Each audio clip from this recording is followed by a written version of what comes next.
Who lives in a pineapple under the sea? Yeah, that part's easy.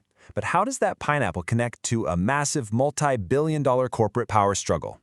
Well, today, we're pulling back the curtain on the huge business empire built by one very absorbent, yellow, and porous cartoon character. Of course you do. For more than 20 years, he's been just everywhere in pop culture. The face, the voice, that laugh, it's all instantly recognizable pretty much anywhere on the planet. Because you see, behind the Krusty Krab and the jellyfish fields, there's this incredibly complex corporate machine. And it's making these really calculated moves in one of the most competitive industries in the world. And that is the real story we're diving into. It's a story all about the streaming wars, high-stakes Wall Street deals, and the absolutely unbelievable value of a character who, at the end of the day, just wants to make the perfect Krabby Patty.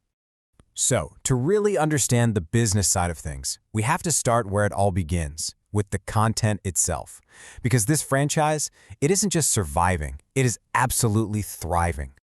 Just look at this. The pipeline coming out of Bikini Bottom is completely packed. There's a fourth movie, Search for SquarePants, that's going to hit theaters and then land on streaming not long after. And that's not all. The main show itself has been renewed all the way through its 17th season, which keeps it on the air well into 2026.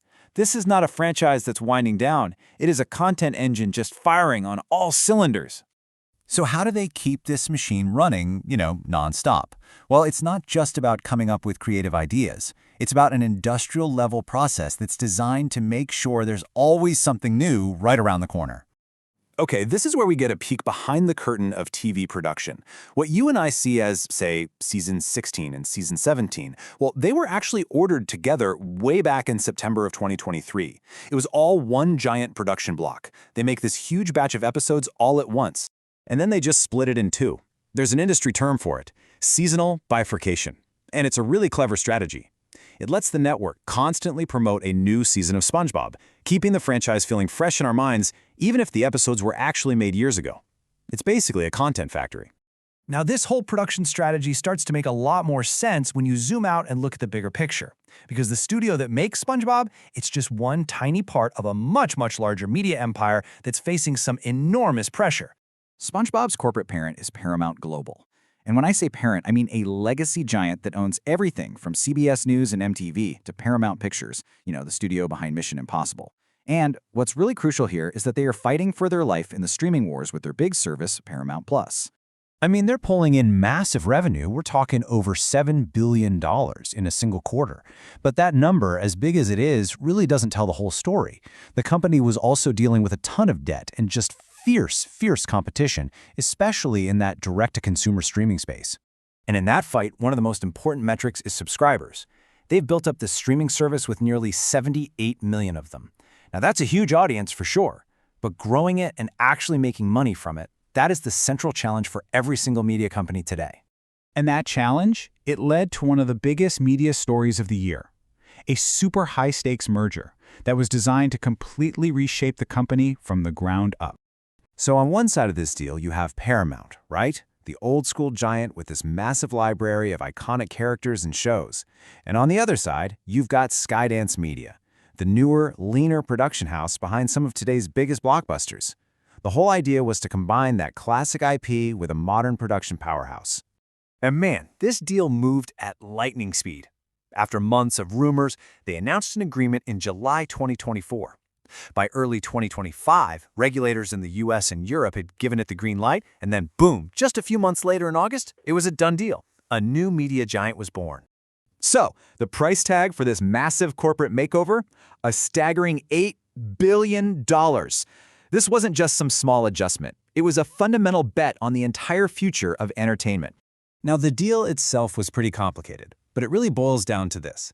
Skydance basically took control of Paramount. And in doing so, they injected $1.5 billion of fresh cash into the company. And that money was for two really critical things, paying down debt and investing in new content. Okay, so where does our pal SpongeBob fit into this multi-billion-dollar game of corporate chess? The answer is pretty much everywhere. In this new, super competitive world, reliable, beloved characters are no longer just for entertainment. They are vital corporate assets. And hey, you don't have to take my word for it. The company says it themselves. In their own financial reports, they put the new SpongeBob movie right next to Mission Impossible as a key part of their strategy to, and I quote, enhance profitability. So yeah, it's not just a kids movie. It's a pillar of their entire financial plan. And this, right here, this is the absolute core of our story. On one side, you have the character we all know and love. But on the corporate side, he's seen through a totally different lens. He's not a fry cook. He's a driver of streaming subscriptions. He doesn't just live in Bikini Bottom, he's a piece of intellectual property that helps justify an $8 billion merger. And this isn't a one-off thing. Paramount's entire strategy revolves around this idea. Their mantra is fewer, bigger, breakthrough original series. So instead of gambling on dozens of brand new, unknown shows, the plan is to pour money and resources into the proven franchises that people already love. And as you can see, SpongeBob is always named as one of their most important. Which, it leaves us with a really fascinating question. This kind of consolidation is happening all across the industry, all in the name of building bigger, more competitive streaming services. But as these characters we grew up with become the financial bedrock for these massive corporations, does it lead to more of what we love, or just a safer, more predictable world of entertainment? The fate of our favorite characters, and really the future of entertainment, kind of hangs in the balance. For what, over 2 decades now, he's been the cynical clarinet-playing cashier of Bikini Bottom. But somewhere along the way, Squidward tentacles went from being just a simple cartoon grouch to something way more complex. He became a symbol for an entire generation. So yeah, let's get to the bottom of this enigma. And this is more than just a character aging well. It's a genuine cultural phenomenon. The real question we're going to dig into is, how in the world did the show's biggest, sourest grump somehow become its most deeply understood and relatable character? I mean, how did that happen? Okay, so to solve this thing, we're going to break our journey down into 5 parts. First, we'll hit the Squidward paradox. Then, we'll look at him through our own grown-up eyes as an adult in Bikini Bottom. After that, we absolutely have to relive his one shining moment of glory before we dive into his bizarre and kind of dark online legacy. And finally, we'll look at what the creator really wanted for his future. So first up, the Squidward paradox. This is all about that fundamental shift we've all felt, right? How your view of him completely flips depending on whether you're watching as a kid or as a full-blown adult. This slide just nails it. On the left, that's what we all saw as kids, right? Squidward was just the boring, mean neighbor who was always ruining SpongeBob's fun. But look at the right. As adults, we see the truth. The guy's overworked, he is so underappreciated, and his constant need for just 5 minutes of peace and quiet is, it's painfully relatable. And that relatability, that's what brings us right into our second section, an adult in Bikini Bottom. Here, we're really digging into why his character hits home so hard for a grown-up audience. He's basically the soul of a blue-collar worker who's just trapped in this world of relentless, almost painful, childlike optimism. I mean, come on. This line right here from Krusty Towers, this is pure, uncut customer service pain. Anybody who has ever worked a service job feels this quote deep in their soul. It's the mantra of the totally defeated employee, and it just perfectly captures the kind of nonsense he has to put up with just to get a paycheck. And then you get these little flashes of his brilliantly dry observational wit. This line's from the Band Geeks episode, and it's a moment of cynical genius you just totally miss as a kid. But as an adult who's had to sit through a few too many pointless meetings, yeah, this observation feels like a universal truth. So here's the bottom line. Squidward embodies the core struggles of being an adult. He's dealing with ennui, that feeling of a just dull, unfulfilled life. He's constantly facing these deep insecurities about his art. He's stuck in a ridiculous workplace, chasing a dream against all odds, and all he really wants is a little peace and quiet. He's not just a cartoon, he's a mirror. Which brings us to what is maybe the single greatest moment in SpongeBob history, and for sure Squidward's defining one. Section 3, 11 Minutes of Victory. Let's do a little analysis of that masterpiece episode, Band Geeks. The way this episode is billed is just comedic perfection. It kicks off with that challenge from his arrogant rival Squilliam. Then we get the absolute chaos of the rehearsal. I mean, from Patrick asking if mayonnaise is an instrument to Plankton's tiny harmonica solo. It all leads to the brink of total, crushing failure. A huge fight breaks out and Squidward just walks away, completely defeated. But then SpongeBob steps in. And that performance of Sweet Victory at the Bubble Bowl? Oh, it's so much more than just a funny ending. It's this moment of pure, unfiltered triumph. For the whole episode, we watch Squidward just suffer. And we get it. We relate to that struggle. And then in one glorious 80s power ballad moment, he wins. It's a story of success and sweet, sweet liberation, and it just gives every overworked, underappreciated adult watching a massive dose of catharsis. But that deep relatability, that connection we have to his suffering, it took a very, very different turn online. This brings us to a much darker, much stranger chapter in his legacy. Let's talk about Section 4, the Internet's dark icon. So, to really get this, you need to know what a creepypasta is. Basically, they're internet urban legends. And one of the most popular kinds is the lost episode story, where somebody claims they saw some disturbing, unaired episode of a beloved kids show. And, you could argue, the most famous of all of them is the one known as Squidward's suicide, or sometimes you'll see it called Red Mist. It's a fan-written story that took all of Squidward's misery to its most extreme, horrifying conclusion. So the story goes something like this. A supposed Nickelodeon intern gets their hands on a tape labeled Squidward's Suicide. They watch it, and it shows Squidward getting booed at a concert, but the audience has these hyper-realistic blood-red eyes. Then it cuts to him just sobbing in his room, and the audio is said to sound disturbingly real. Then, a deep, disembodied voice just says, "Do it." The story ends with Squidward taking his own life. It's incredibly dark, but it taps into that same core of existential dread that makes his characters so relatable to begin with. Now here's where it gets really wild. This urban legend got so huge that the actual show gave it a little nod. In the episode SpongeBob and Random Land, a door flashes open for just a split second, and you see this distorted, red-eyed Squidward, a direct reference to the creepypasta. The legend had officially come full circle. All right, so all of this brings us to our final section, and a big debate over Squidward's future and what his creator really intended. Section 5, a legacy, not a spin-off, where we're going to set the record straight on one of the fandom's biggest arguments. So, after creator Steven Hellenberg sadly passed away in 2018, Nickelodeon announced new spin-offs, and this sparked a huge debate. A lot of fans pointed to a 2009 interview where Hellenberg said, quote, "I don't see any spin-offs," and they took that as a sacred rule. But, the real story is a little more complicated than that. Executive producer Vincent Waller actually clarified this whole thing directly. As he pointed out, saying you don't see something happening is really different from saying you would never do it. Waller reminded everyone that Hillenberg didn't want to do a movie at first either, but he ended up being involved in 3 of them. So this idea of a strict, unbreakable rule against spin-offs, it was really just a fan misinterpretation. So, from a simple grouch to a symbol of adult anxiety, from a rock and roll hero to a dark internet legend, Squidward's journey is kind of a reflection of our own. And it leaves us with this one last fascinating question. What does Squidward's evolution tell us about the stories we look for meaning in, and how that meaning can totally transform as we get older?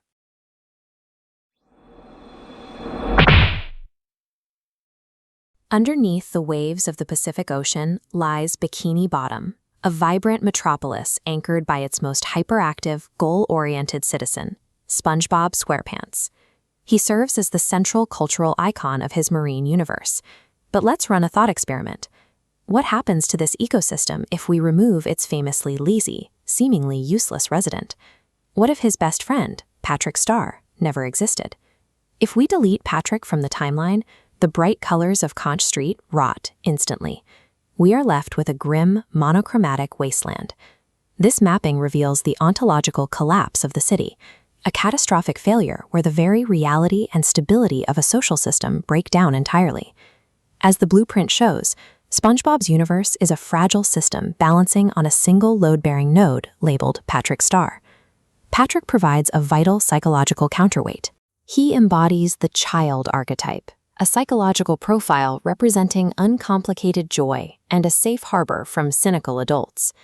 His personality fits the ESFP profile, extroverted, sensing, feeling, and perceiving, acting as the exact grounding mechanism SpongeBob's neuroses require. Without this specific psychological grounding, the timeline bifurcates.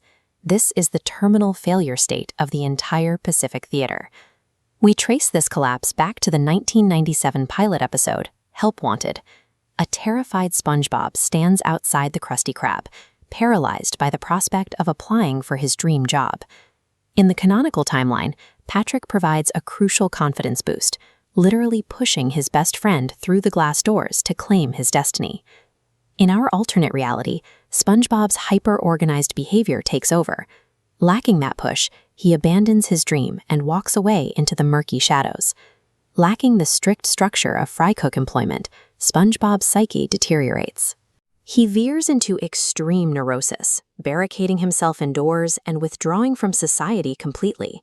This economic failure sidelines the town's primary optimist. Without his energy at the Krusty Krab, the social fabric begins to fray, leaving Bikini Bottom exposed to the threats that follow. Next door, Squidward Tentacles experiences a massive shift. In the normal timeline, Squidward's hatred is fueled by forced neighborhood and workplace proximity to a chaotic sponge. With SpongeBob as a silent recluse, Squidward finally achieves the absolute, uninterrupted peace and quiet he has always desired. But that peace carries a heavy cost. Without SpongeBob's energy driving the local economy, the town stagnates. It rusts and overgrows right up to the edge of Squidward's perfectly pristine tiki house. Further across town, SpongeBob's extreme agoraphobia prevents him from ever exploring the tree dome to meet Sandy Cheeks. By missing this connection, SpongeBob loses his only intellectual mentor. His potential is permanently stunted, completely severing any chance of integration into the broader scientific community. Deprived of Patrick to force SpongeBob out into the world, the vibrant ecosystem fractures. The town devolves into isolated, decaying silos where characters never meaningfully interact. We reach a critical turning point during the 2004 Shell City mission. Plankton executes Plan Z, a multi-step authoritarian plot to frame Mr. Krabs, steal the secret formula, and enslave the town. Canonically, SpongeBob survives the extreme, dry extraterrestrial environment of the surface because Patrick is there to provide a necessary, shared emotional release. Here, we reach the terminal failure state. Facing the mission alone, SpongeBob cannot survive. Plankton's regime sweeps across Bikini Bottom without its decisive defense mechanism. The final, haunting aesthetic of this alternate timeline is a lonely, silent world. All color is drained, and the citizens shuffle aimlessly, totally subjugated beneath giant bucket helmets. Plankton's decisive victory identifies Patrick as the structural pillar protecting the universe from existential decay. Let's snap back to reality and look at the original 1997 animation pilot. You can spot the unpolished production details of a work in progress. Mr. Krabs has bright pink eyelids, the bubble transitions are noticeably choppier, and SpongeBob has a deeper voice. Series creator Steven Hillenburg designed Patrick with explicit intent. He drew the character to look dumb and slow, while writing him to act active and aggressive, the exact structural counter to the sponge's meticulous personality. The casting cemented this dynamic. Actor Bill Fagerbakke stepped into the recording booth and provided an endearing, childlike humanity that brought the starfish to life. Patrick Star absorbs the boundless, chaotic energy of the protagonist. He keeps the universe functional and balanced. Creative brilliance and stable ecosystems depend on the quiet, structural foundations that prevent central figures from collapsing in on themselves.